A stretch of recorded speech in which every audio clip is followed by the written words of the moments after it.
All right, kids, for the first time since 1977, Cracker Barrel has rebranded. And as this Twitter user pointed out, they got rid of the cracker and the barrel. I thought social media was going to blame this minimalistic logo on millennials until I remembered that for stuff that middle America doesn't like, there's clearly another scapegoat, which sounds like something that would be served at Cracker Barrel very widely. See, even though other brands have switched up their images in a similar fashion the last few years, when Cracker Barrel changed its interior, for instance, into something that doesn't look like a racial slur is said by the door chime whenever black people walk in, and those wireless restaurant buzzer pager coaster things play banjo music to alert you when your table is ready, Representative Byron Donalds had to say, in college, I worked at Cracker Barrel in Tallahassee. I even gave my life to Christ in their parking lot. Their logo was iconic and their unique restaurants were a fixture of American culture. And he's been dedicating his life to crackers ever since. But come on. This man did the "I feel God in this chili tonight" meme in real life, saying no one even asked for this rebrand without asking for the Epstein files to be released, mind you. And hold on, what if this was the sign for a place that looks like a museum that preserves the history of slave auctions? All because conservatives think that Cracker Barrel and museums are woke now. What makes them think that? Hella educational. Henry VIII cooked when he had this armor made for him, I fear. Imagine this and yap. Make sure you flex on all your friends, dripped out in our fresh garms. Hit us up, my guys. We are low-key flexing with free entry. See you soon, chat. Slang and socialism. Today we're going to talk about museums and whether or not conservatives even like them. I recently took the Wiggins family to the Field Museum in Chicago, and that place wasn't shy about its beliefs. Evidently, scientists, archaeologists, and researchers are under the impression that climate change is real, the Neanderthal is from Europe and has Caucasian colored skin, and we are on native land. Doesn't seem like something MAGA would be into. You know, the truth from experts. Then I realized that I've never even seen a MAGA hat in a museum, let alone in a library.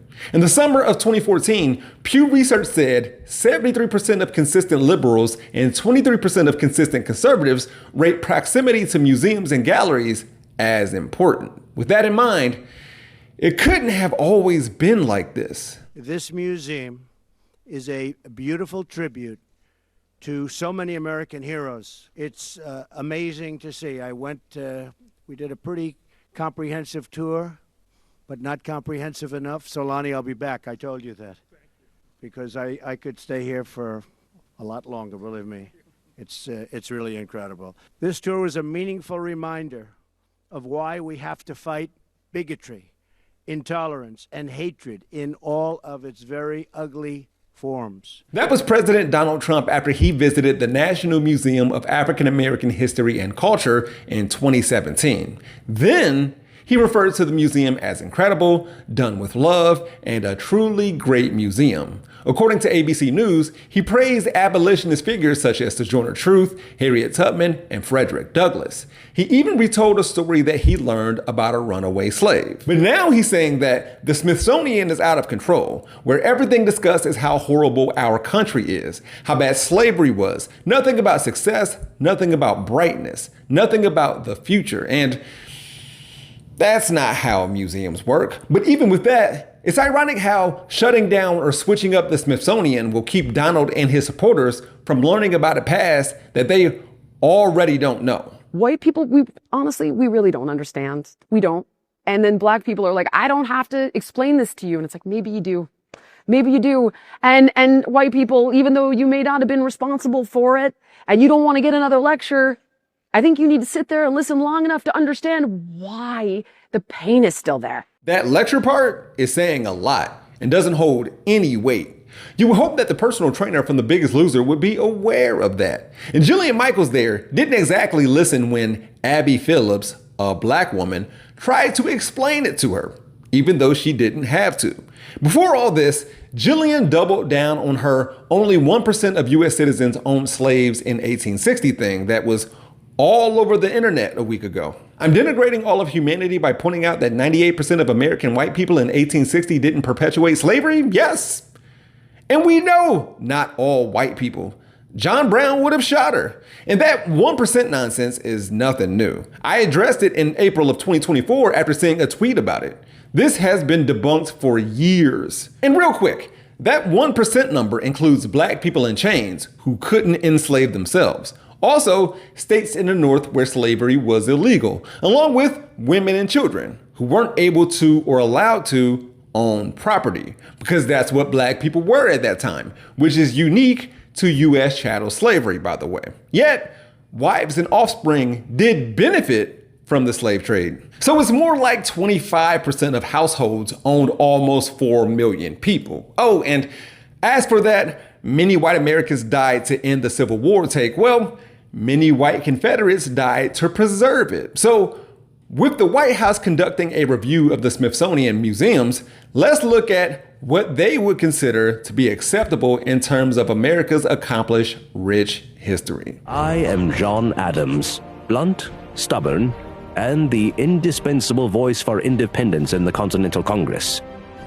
They called me obnoxious and disliked. I call it telling the truth. Facts are stubborn things, and whatever may be our wishes or inclinations, they cannot alter the state of facts. In other words, friend, facts do not care about our feelings. Slop. Built by clankers. Jacobin stated that the White House partnered with PragerU to open a museum of AI-generated videos in June. This one featured John Adams, a former president who wasn't one of the 12 out of the first 16 that owned slaves, 8 doing so while in office, saying, "Facts don't care about feelings." Would he have shot Ben Shapiro? According to its own website, PragerU Kids is an approved source of educational materials in 10 states with more to come. And that includes Oklahoma, the state where Ryan Walters, who decides on K-12 public school curriculum, is still trying to figure out how all that porn that he was looking for and watching and downloading ended up on his laptop. And with how red Ohio is, these videos could be coming here soon. Look, I'm not sure if I've mentioned this before, but I'm from Columbus, a city that is named after a certain someone whose statues, plural, were taken down from here a few years ago, and some want reinstalled. And if you wondered what he would sound like today for some reason. But what about slavery? You didn't deny that. Deny? No. Slavery is as old as time and has taken place in every corner of the world, even amongst the people I just left. Being taken as a slave is better than being killed, no? I don't see the problem. Being taken as a slave is better than being killed. I don't see the problem. Well, that's at least what PragerU Kids had him say to kids. And probably something like what Christopher Columbus said to indigenous folks right before he enslaved them. And the rest of that PragerU Kids clip couldn't stress enough that the people Chris definitely didn't discover weren't perfect or peaceful. They were cannibals, according to your opinions. I don't know why something like that would be used to justify a genocide, but a country like ours, one that called its original inhabitants savages in founding documents, ate it up. I've had it with white people that triple trumped, that have the nerve and the audacity to walk into a Mexican restaurant, a Chinese restaurant, an Indian restaurant, go to perhaps their gay hairdresser. I don't think you should be able to enjoy anything but Cracker Barrel. And to be clear, there's no evidence that the Caribs, the Kalinago people, ate roasted human flesh. Insert joke about Cracker Barrel's menu here, not me from the past thinking that I could come up with a clever joke later on in the production process. I ain't got nothing. However, seems like conservatives still like museums just as long as they can take a preferred piece, move it around, jump it over parts they don't like, then remove what they don't need. Like that peg game at Cracker Barrel. So I could come up with that, but not a joke. Hey, is this how the right would like to handle hard history? You want to walk into the Air and Space Museum and talk about the 2 Challengers that exploded? Or do you want to talk about... You read about it. You read about it there. But it could be over in the left... Yes, but it could be over in the left-hand corner. You want to walk in and say, we were the first country to put a person on the moon. We were the first country to do this. And yes, then in the corner, you talk about the things that we screwed up. That's the truth. Going back to U.S. chattel slavery and moving forward from emancipation, what should museums like the Smithsonian highlight? Freedom and liberty? Upholding the Constitution? Okay. Then that would leave black codes, Jim Crow, convict leasing, sharecropping, the war on drugs, and the crime bill relegated to the bottom left corner? I made a video months ago about middle America wanting to discuss Jackie Robinson breaking the color barrier without acknowledging how and why the barrier got there. That's the game. And Branch Rickey deserves a lot of credit. Sure does. But only a white man at that time had the power to do anything about it at all. Question, based on another video of mine. Following the Nottoway plantation fire, what if that property was restored and told the story about how the family that built what became a resort participated in and benefited from the slave trade? Do you think people would still get married there? Of course not. The luxury aesthetic doesn't lie in transparency. Owning people was a symbol of wealth. The plantation was a signal of supremacy. Middle America can't celebrate an emancipation they claim is the hope and progress that they want to see. Otherwise, they wouldn't call Juneteenth woke. Decades after the end of the Civil War, this country enabled the history of a traitorous nation to be honored and heralded with monuments. Statues dedicated to Confederate generals and soldiers were erected in front of state capitals, courthouses, and city halls. Places where black people were trying to gain access to civil rights, all over a South that was allowed to rise again. It's the same reason why we can't even keep Emmett Till's memorial sign from being shot up. Same thing for Fred Hampton's gravestone. Basically, over the last 125 years, these monuments were like a bigoted bat signal, a kind of warning shot, a way for racists to mark their territory. And the Confederate monument that Trump is obsessed with in DC is a part of that history. The monument honors Albert Pike, a man widely believed to be the leader of the Arkansas Ku Klux Klan. That monument was erected in 1901 in DC's Judiciary Square, just across the street from a statue of Abraham Lincoln. You don't find that suspicious? Museums have been founded for a variety of purposes, to serve as recreational facilities, scholarly venues, or educational resources, to contribute to the quality of life of the areas where they are situated, and so on. Museums are institutions dedicated to preserving and interpreting the primary tangible evidence of humankind and the environment. And you would think that conservatives know this, but museums are for facts, not feelings. What I saw when I was going through the museums personally was an overemphasis on slavery, and I think there should be more of an overemphasis on how far we've come since slavery.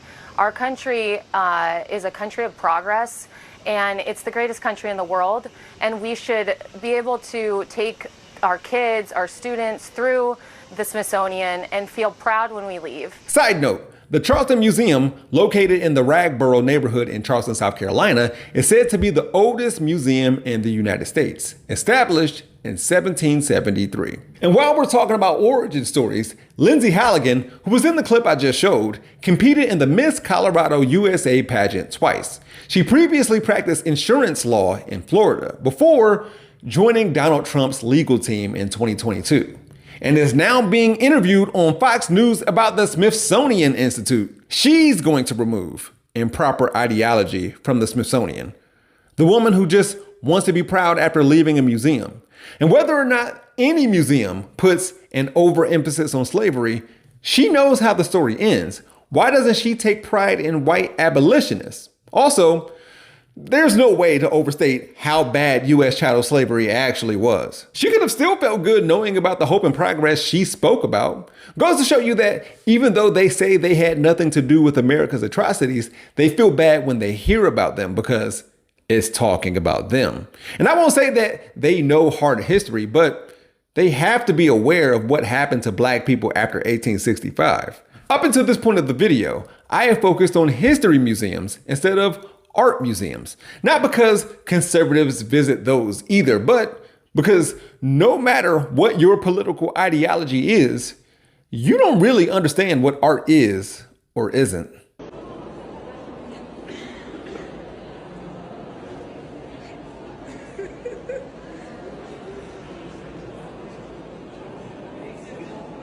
You should know that a 2024 annual survey suggests that among frequent museum goers, 83% of respondents have a college degree. Additionally, white people are the most likely to say they never visit museums, while people of color are more likely to say they visit museums at least occasionally. Take that information and do with it what you will.